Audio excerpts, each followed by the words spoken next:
Un saludo para todos. Mi nombre es Camilo Montero, especialista en medicina interna y nefrología. Trabajo con el equipo de trasplante renal de la Clínica Universitaria Colombia, de la Clínica Reina Sofía y la Clínica del Country en la ciudad de Bogotá. Buenas tardes para todos. Mi nombre es Elizabeth Ramos Bolaños, soy médico internista intensivista con una maestría en epidemiología, coordinadora del Consenso de Microangiopatías Trombóticas 2023-2024. Además, soy miembro número de la Sociedad de Medicina Crítica y Cuidado Intensivo. El día de hoy vamos a hablarle del manejo multidisciplinario de la microangiopatía trombótica. ¿Por qué es importante? Pero vamos a empezar hablando del consenso que desarrollamos en el lapso de un año, donde logramos participación de 8 sociedades científicas, 60 expertos en el tema con colaboradores, y la motivación principal de este consenso fueron los pacientes, la diversidad y la heterogeneidad con que nos llegan a la unidad de cuidado intensivo, al servicio de urgencia, a la consulta externa y al servicio de hospitalización. El objetivo del consenso fue generar un impacto a nivel local, nacional, latinoamericano, y logramos sacar el documento afuera de Latinoamérica con los pares evaluadores que nos acompañaron entre España y Francia. La metodología que se desarrolló fue un consenso formal por método Delphi modificado, en el que las opiniones de expertos nominales se combinaron con la evidencia actual en conjunto con los equipos de expertos español y francés. Me encanta resaltar de pronto en esta diapositiva que estos 60 expertos o colaboradores, a través de las sociedades científicas que participaron, cada sociedad fue escogiendo el experto que iba a acompañarnos en el proceso durante el lapso de un año en el desarrollo del documento. Las sociedades que participaron fue la ANSI, la ACMI, la Sociedad de Hematología Adulto y Pediátrica, la Sociedad de Nefrología Adulto y Pediátrica, la Sociedad Latinoamericana de Nefrología e Hipertensión y la Sociedad Colombiana de Infectología. Nuestro país líder fue Colombia, y los países participantes: Ecuador, Panamá, Argentina, estuvo México, España y Francia. Tuvimos una diversidad de especialistas entre hematólogos adultos y pediatras, bacteriólogas con especialidad en hemostasia, nefrólogos adultos y pediatras, internistas, epidemiólogos, ginecólogos intensivistas, que nos enriquecieron todo el proceso del documento, además de infectólogos, pediatras y adultos. Se desarrolló con un grupo metodológico, la doctora Ana Caona y el doctor Víctor Nieto, y en compañía mía estuvimos en todo el proceso del desarrollo. Generamos 70 preguntas de consenso y contexto, que luego fueron repartidas a todos los grupos de expertos y se fueron desarrollando esas preguntas de contexto que ya tenían una respuesta específica en un documento que ya mostraba la evidencia, y las de consenso, que son las que generan polémica ante la atención del paciente en los diversos escenarios donde nos llega. Se desarrollaron 9 grupos de expertos más un grupo de colaboradores y 6 capítulos donde hay definición, diagnóstico, terapéutica, vacunación, MAT y embarazo, laboratorio, MAT y trasplante, bibliografías y anexos. Quisiera mencionar todos los expertos que nos acompañaron, pero solo darle las gracias por la disciplina, porque nos regalaron parte de su tiempo para el desarrollo de este valioso documento de expertos para no expertos. Los pares evaluadores: lograr que nos acompañara el grupo francés a través del doctor Paul Copo, el grupo español a través de la doctora Cristina y el doctor Enrique Morales, fue muy importante porque nos dieron su visión a nivel internacional, cómo es el manejo, nos hicieron críticas constructivas, nos enseñaron muchas alternativas para llegar a un manejo o a un diagnóstico más temprano en los pacientes que generan microangiopatía o que presentan microangiopatía trombótica. Tenemos un documento del consenso enriquecido con 259 referencias bibliográficas que nos van a permitir enriquecer aún más el nivel académico de este consenso. Y en este documento que vamos a ir encontrando, en un primer capítulo 1, que ya lo hemos hablado, que es la MAT con sus definiciones histológicas y sus definiciones clínicas y paraclínicas. donde tenemos claro que la afección del órgano más importante en este desarrollo de la microangiopatía es el endotelio, donde hay una vía alterna descontrolada, donde estamos generando el complejo de ataque de membrana que está conllevando a agregación plaquetaria, disfunción endotelial y que va a generar microtrombosis de pequeños vasos, arteriolas y capilares que van a terminar de dañar más el endotelio, que va a generar que esas células endoteliales amplíen sus espacios y terminen haciendo muerte celular y posteriormente mayor generación de trombos y disfunción multiorgánica, que es el punto donde no queremos que llegue nuestro paciente.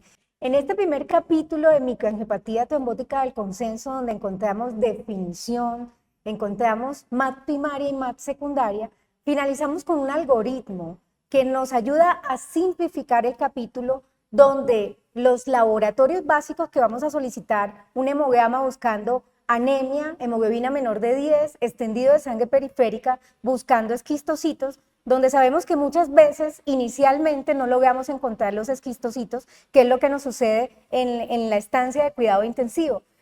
Con ustedes en nefrología, en la parte de clínica de consulta externa y hospitalización, no sé si están viviendo lo mismo que nosotros, en la parte del extendido de sangre periférica. De acuerdo, de acuerdo. Yo creo que es un reto. Las microangiopatías trombóticas son un reto. Literalmente pueden comprometer cualquier órgano. Compromiso en sistema nervioso central, pulmonar, gastrointestinal, en la gran mayoría, compromiso a nivel renal, y esa es la razón por la cual los nefrólogos estamos muy involucrados en este escenario. Pero el reto diagnóstico, primero un rango muy amplio de síntomas, porque compromete muchos órganos. Correcto. ¿Sí? Llegar a unas pruebas diagnósticas requiere un manejo y una comunicación con muchos actores del escenario clínico, como lo estás mencionando. Y para nosotros, en diferentes momentos, como lo voy a mencionar un poco más adelante, hay más o menos dificultades. Okay. Entonces, para complementar, tenemos ese hemograma, el extendido, el CUN directo negativo, y cuando buscamos en el hemograma la trombocitopenia en dos escenarios. La paciente embarazada, que ese tema ya fue desarrollado, buscamos plaquetas menores de 100.000, y la población no embarazada, plaquetas menores de 150.000 o disminución de un 25% del valor de ingreso. La aptoglobina, que casi nunca la tenemos de ingreso, disminuida, y la LDH aumentada. 3 exámenes de estos asociados a la clínica, sea por síntomas neurológicos, compromiso renal o la disfunción multiorgánica que presente el paciente, la experiencia que nos dejó el grupo español y el grupo francés es: pensemos en la microangiopatía trombótica y de inmediato solicitemos el ADAN13, porque sabemos las dificultades que vamos a tener esperando. No es lo mismo, estoy en la ciudad de Barranquilla solicitando un ADAN13, un fin de semana, se va a demorar 5 días en llegar el ADAN13 a los médicos que están acá en Bogotá, que de pronto tienen mayor facilidad en que el ADAN13 pueda llegar el mismo día. De acuerdo. Entonces, en este escenario, solicitamos el ADAN13, miramos si nuestro paciente requiere unidad de cuidado intensivo o no, de acuerdo a si tiene hipoperfusión o no y disfunción multiorgánica, y de inmediato empezamos a evaluar cuáles son las causas secundarias que debemos buscar en este paciente, que es un escenario muy, muy grande, como lo habías mencionado, un escenario donde tenemos que buscar infección, coagulopatía intravascular diseminada, los medicamentos, el cáncer, embarazo, enfermedad autoinmune, trasplante, si el paciente tiene o no hipertensión maligna o si tiene deficiencia de vitamina B12, que es una de las causas de microangiopatía trombótica. Pero si este paciente, ¿qué nos muestra el algoritmo? Okay. Retomando la idea, sí, hemos realizado el diagnóstico diferencial de las MAT secundarias y el paciente persiste con isquemia de órganos y no mejora. Vamos a buscar las MAT primarias y en este momento ya deberíamos tener el reporte del ADANS-13.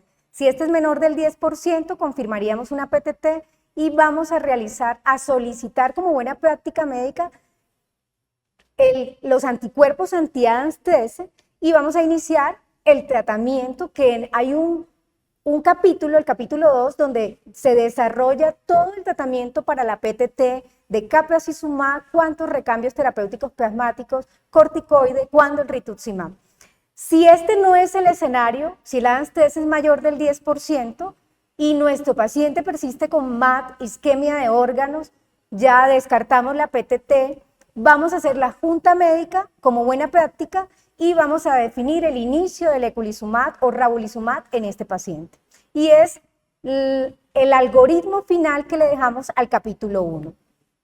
Y entonces, retomando el tema sobre el síndrome hemolítico urémico atípico, no me voy a demorar de pronto en la definición, que ya lo hemos hablado, pero hay una incapacidad para detener la activación de la ruta alterna del complemento y por ende se va a formar el complejo de ataque de membrana y sabemos que el diagnóstico es por exclusión porque no tenemos una prueba diagnóstica específica para lograr hacer el diagnóstico del síndrome hemolítico urémico atípico.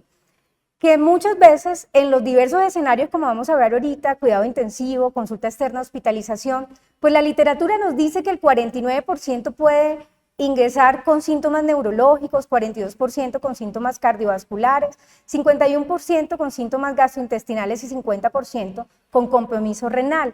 Pero cuando vamos al escenario real, realmente yo PTTs con cuadros neurológicos severos no los he visto en menores de 60 años y las PTT que he tenido en mayores de 60 años sí me han debutado con cuadros neurológicos severos y compromiso renal severo que ha terminado en diálisis, donde el plasmi-score perdería sensibilidad en esa población porque no fue estudiada en esa población mayor. Y en el síndrome hemolítico urémico atípico hemos tenido una variedad de síntomas, una heterogeneidad que se solapan y confunden mucho y por eso es que empieza esa de pronto discusión en las sobre todo en la unidad de cuidado intensivo entre los especialistas de no poner de acuerdo en la situación de un paciente grave que está con una microangiopatía trombótica. No sé si en el escenario de nefrología sucede lo mismo que nos está pasando de pronto a veces en cuidado intensivo. Siempre. Yo creo que en MAT, en cualquier escenario que hablemos de microangiopatía trombótica, todos tenemos las mismas dificultades, las mismas limitaciones. Bueno, y siguiendo el documento consenso en el capítulo 2, ¿qué vamos a encontrar? Medicamentos. Medicamentos que de pronto no me voy a detener punto por punto, pero recordar que está cuándo se va a iniciar el eculizumab, cuándo retirarlo, cuándo lo vamos a continuar. Y es un escenario que de pronto nosotros en cuidado intensivo no podemos ver el mantenimiento y retiro, porque solo hacemos el diagnóstico, iniciamos el medicamento y el paciente se nos va y no lo volvemos a ver sino cuando llega con una nueva recaída porque no se aplicó el medicamento o porque se lo retiraron. Entonces, pero en este escenario del consenso, en el capítulo 2, sí dejamos algo muy importante. ¿Cuándo iniciar el eculizumab o el ravulizumab ante el diagnóstico de un síndrome hemolítico urémico atípico o enfermedad mediada por el complemento? Ese paciente con más refractaria que al tercer día de recambio terapéutico plasmático no está mejorando, persiste la disfunción de órganos, la creatinina o la función renal no mejora, no disminuye más de un 25%, como lo establece la literatura, y tenemos una ANTS que está normal, por encima del rango del 10%. Ese paciente, como punto de buena práctica, junta médica, iniciar eculizumab o ravulizumab. Es la recomendación. Y tenemos dos escenarios más. ¿Cuándo no retirarlo? Que es el dolor de cabeza. Y entonces dejamos claro que si el paciente ha debutado con gravedad que ha puesto en riesgo su vida, por favor no lo retire. Si el paciente tiene unas mutaciones del complemento C3, del factor B o del factor H, por favor no lo retire. En el escenario de nefrología dejamos una recomendación de que si la función renal es limítrofe y el paciente ha tenido recaídas, por favor no lo retire. Y si lo vamos a retirar, así como colocamos el medicamento en junta médica, estamos diciendo retíralo en junta médica también, que sería el escenario ideal para estos pacientes. Pero también tenemos cuándo retirarlo y decimos si hay unas mutaciones puntuales como la proteína cofactor de membrana o el factor I o el diacilglicerol y este paciente no ha tenido recaída en 2 años, podemos retirarlo, pero hacerle un seguimiento estricto de esos exámenes que me pueden demostrar si el paciente está haciendo una hemólisis o no, o si va a hacer una recaída. De pronto el escenario del tiempo del control, como está nuestro sistema de salud, de pronto decir, no como en algunas otras guías españolas o consensos, donde son más cerca los controles, aquí la recomendación sería de acuerdo a enseñar al paciente que él aprenda a reconocer como la condición de una recaída para que consulte un servicio de urgencia, o el escenario para que solicite un control, por ejemplo, en la parte de ustedes, porque nosotros no haríamos controles, en la parte de nefrología, el seguimiento de ese paciente que le hemos retirado el medicamento. De pronto el escenario, si tú nos enseñarías en la parte del manejo de ustedes. Sí, en este espacio donde hablamos de retiro de medicamentos que son altamente eficaces y seguros, tenemos que cumplir dos condiciones. La primera es, antes de retirarlo, tú ya lo mencionaste, evaluar qué tan grave fue la condición que se presentó, la condición médica. El segundo, el estudio genético aquí es de vital importancia. Básicamente es el estudio genético el que nos va a definir si podemos retirar o no con mayor seguridad el medicamento. ¿Mayor seguridad de qué? De reducir el riesgo de recurrencia. Y el tercero, es decir, si el paciente no presentó gravedad, si no tiene mutaciones genéticas de alto riesgo de recurrencia, lo que no puede pasar es que ese paciente no tenga un seguimiento cercano, estrecho. ¿Quién debe garantizar ese seguimiento? El médico tratante, obviamente soportado en el sistema de salud. Porque a veces no podemos descansar esta responsabilidad en el paciente, donde le damos una orden de que le autoricen su consulta, donde se lo van a dar a 3 o 6 meses. Eso no es posible. Un paciente de la complejidad de una microangiopatía trombótica, con el pronóstico adverso que tiene, que hacemos un retiro de medicamento, necesita seguimiento cercano, oportuno, dirigido por el médico tratante, que sea el médico y el grupo el que soporte esa autorización a través del sistema de salud. Es importante lo que dices en este punto, y por eso el desarrollo de los centros de excelencia es el proyecto a futuro. Así es. Tener centros de excelencia para el manejo de los pacientes. Y en el capítulo 3, después de que decidimos iniciar el tratamiento en el paciente, es definir rápidamente que todo paciente que va a recibir eculizumab o ravulizumab debe recibir su vacuna para meningococo conjugada a CYW y vacuna contra meningococo del serogrupo B. Nos dejó claro la Sociedad de Infectología y el doctor Germán, los que participaron en el consenso, que no podemos esperar que se crean los anticuerpos en esas 4 semanas, y por ende iniciamos la vacunación en varios escenarios. Casi nunca tenemos el paciente que ya llega vacunado, sino que nos toca vacunarlo para meningococo. El escenario del paciente que no se puede vacunar, a no ser que sea en cuidado intensivo, que tenga una alergia a la vacuna, o que el paciente tenga una coagulopatía intravascular diseminada, o que tenga alguna contraindicación muy grave para no poderlo vacunar. O el escenario que nos toca vacunarnos. Entonces, en cuidado intensivo, ese escenario, la vacuna nos está demorando en llegar casi 10 días, 12 días. Entonces, mientras la solicitamos, sea a la EPS o a Fundación que nos ayuden para vacunar el paciente, iniciamos al tiempo el trámite del medicamento y es el que llegue primero. Llegó primero la vacuna, vacunamos, llegó primero el medicamento, iniciamos la profilaxis, y como nos dejó en el capítulo la Sociedad de Infectología, vamos a iniciar profilaxis y no vamos a demorar el inicio del medicamento por la vacunación, pero hay que vacunar al paciente. Esa es la opción. En el capítulo 3 vamos a tener una recomendación de la profilaxis oral e intravenosa de acuerdo al escenario que tengamos con cada paciente.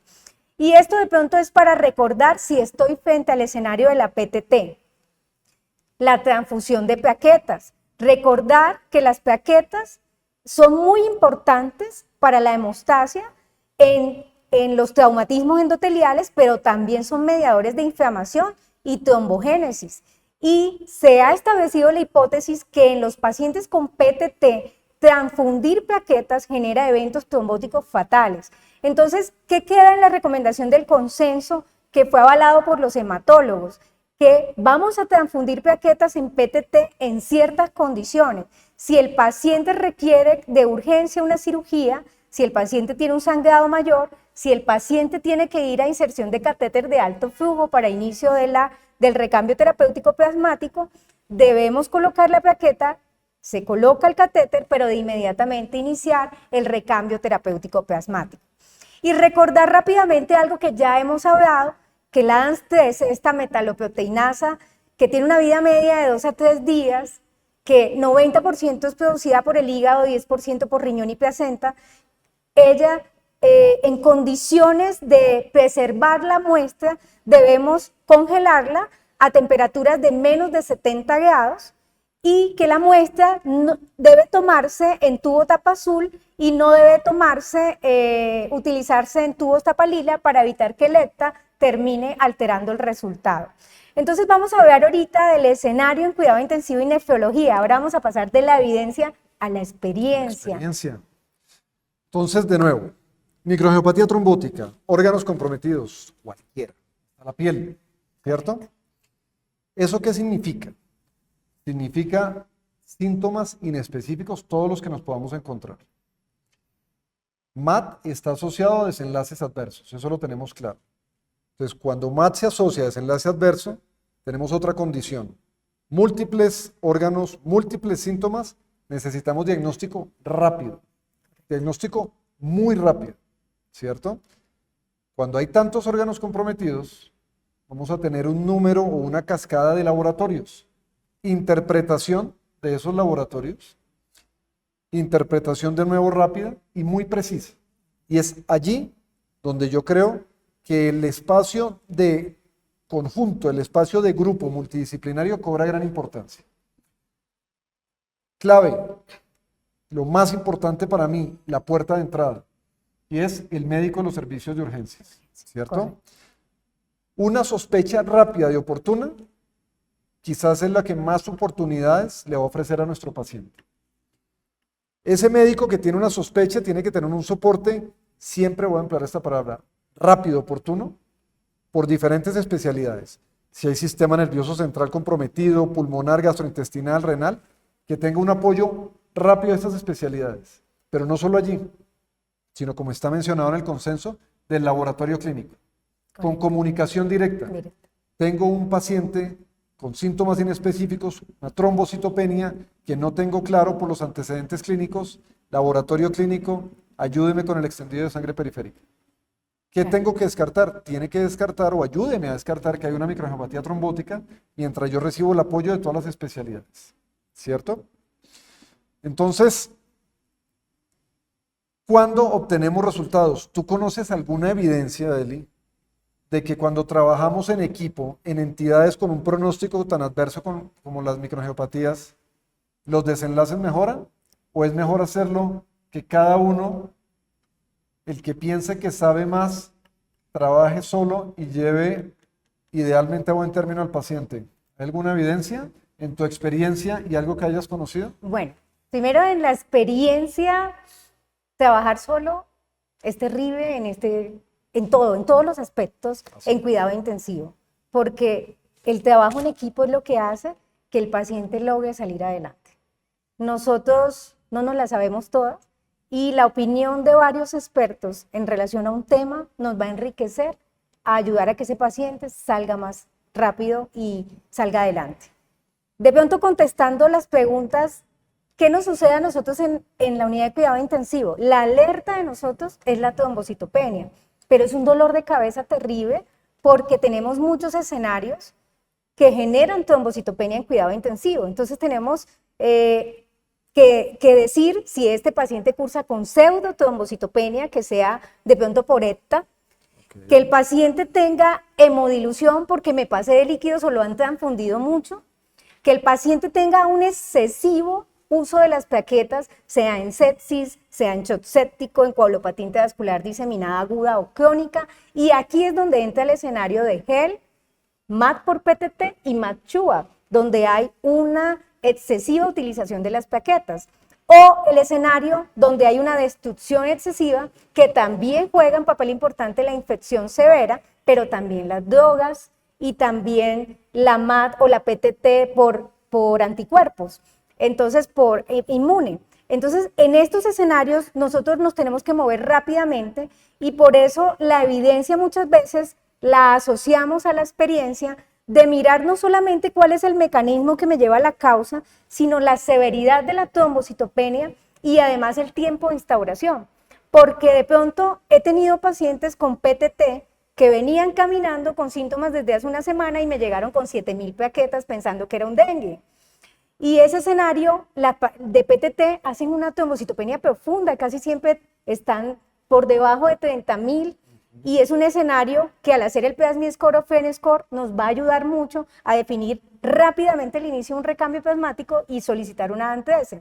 Pero tenemos ese escenario que no nos llega de inmediato a la unidad de cuidado intensivo, la MAT, sino que el paciente llega con un cuadro bizarro y va desarrollando la MAT en el tiempo, entre el cuarto a séptimo día, pero entonces ya se asocia con disfunción renal, disfunción multiorgánica, uso de vasopresores, y este es el paciente que tiene ambos tienen un escenario muy malo, pero el otro tiene un peor escenario porque va a estar más soportado y los per se los vasopresores, el inicio de la terapia de diálisis continua, va a generar una mayor confusión en el que sí estoy frente a una MAT por sepsis, shock séptico, o tengo un solapamiento de MAT primaria con secundaria y se nos forma el dolor de cabeza de discusiones, y he tenido casos de PTT en adulto y de SHUA que han debutado ya en el tiempo o de pronto no bajan totalmente las plaquetas, sino bajan un 25%.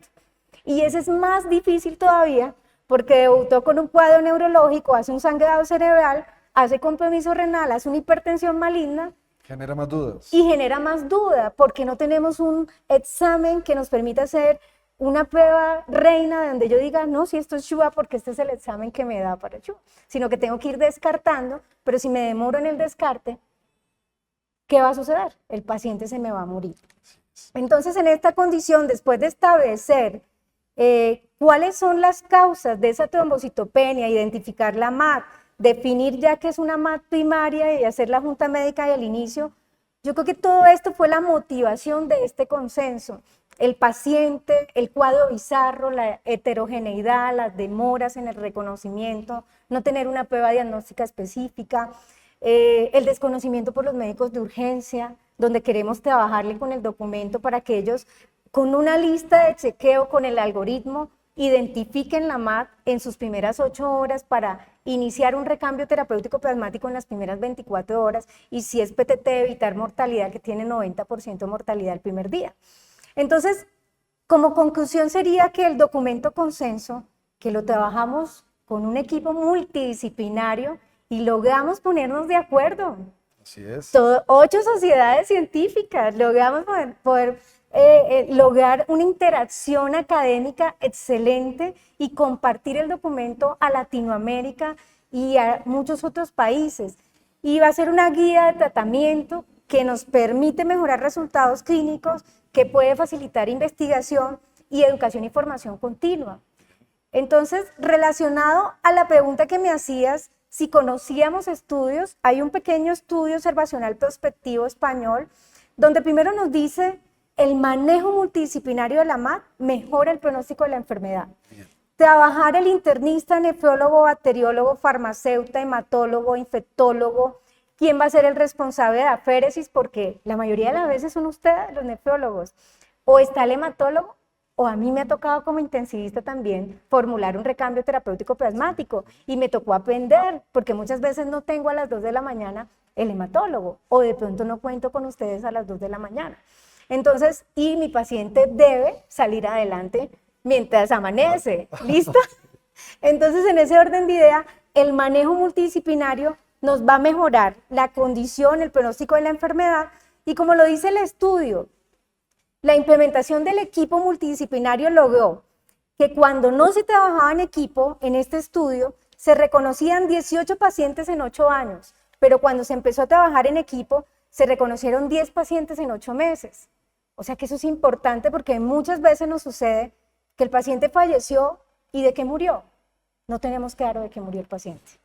El tiempo de respuesta, cuando no se trabaja en equipo, 11 días, cuando tenemos una lista de chequeo, tenemos un algoritmo, estamos en un grupo o en un chat que identifica la MAT, un código de MAT, que lo hemos hablado mucho durante el consenso, podemos identificar al paciente desde el día 0 y vamos a intervenirlo más rápidamente, y esto va a generar que cuando no se trabajaba en equipo en el estudio nos dicen que la estancia en cuidado intensivo se incrementaba, mientras que cuando se trabajó en equipo la estancia en cuidado intensivo disminuyó, y eso es importantísimo, porque una estancia en cuidado intensivo prolongada, si el paciente está ventilado, genera mayor morbimortalidad, mayor riesgo de infecciones asociadas tanto a la ventilación como a la estancia hospitalaria, genera mayor disfunción, mayor síndrome post-UCI, mayor disfunción. Entonces, el trabajo en equipo nos permite, de acuerdo a este estudio, y es la realidad con la evidencia y lo que vivimos, disminuir duración de estancia hospitalaria, no solo en cuidado intensivo, en hospitalización, sino estancia global, y todo esto va a disminuir costos en el sistema de salud. Y además algo importante que nos dice el estudio es que disminuye la respuesta del tratamiento sustitutivo renal, porque estos pacientes cuando no se trabajaban en equipo, todos terminaban en diálisis. Algunos recuperaban y otros se iban en diálisis. Allí quiero yo dejar un mensaje, especialmente desde la experiencia en nefrología.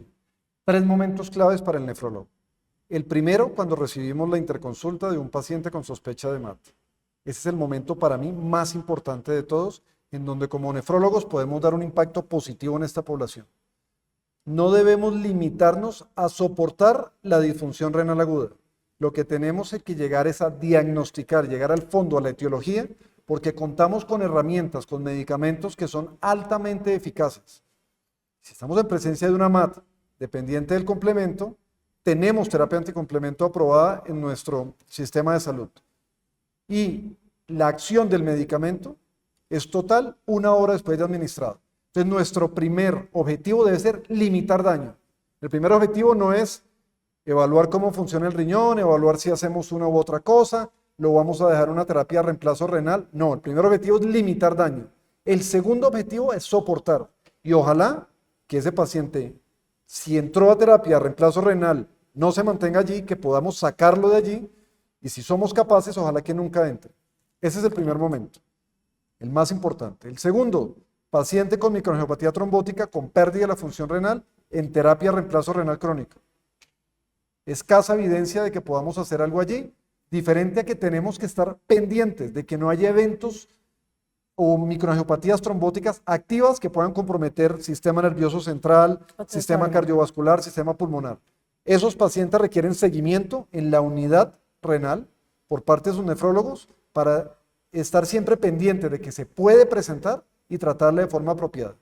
Y el tercer momento, del que hablaremos más adelante, es aquel paciente que ha perdido la función renal, que se encuentra en terapia de reemplazo renal y va a ser llevado a un trasplante. Paciente que conocemos que perdió sus riñones por una microangiopatía trombótica, allí es el escenario donde podemos prevenir que su trasplante no vaya a presentar una pérdida completa o una pérdida de función por no establecer terapias, estrategias diagnósticas apropiadas y una terapia profiláctica adecuada. Correcto. Creo que el mensaje está claro. Tenemos que trabajar en equipo, tenemos que mejorar la condición, calidad y pronóstico de vida de estos pacientes.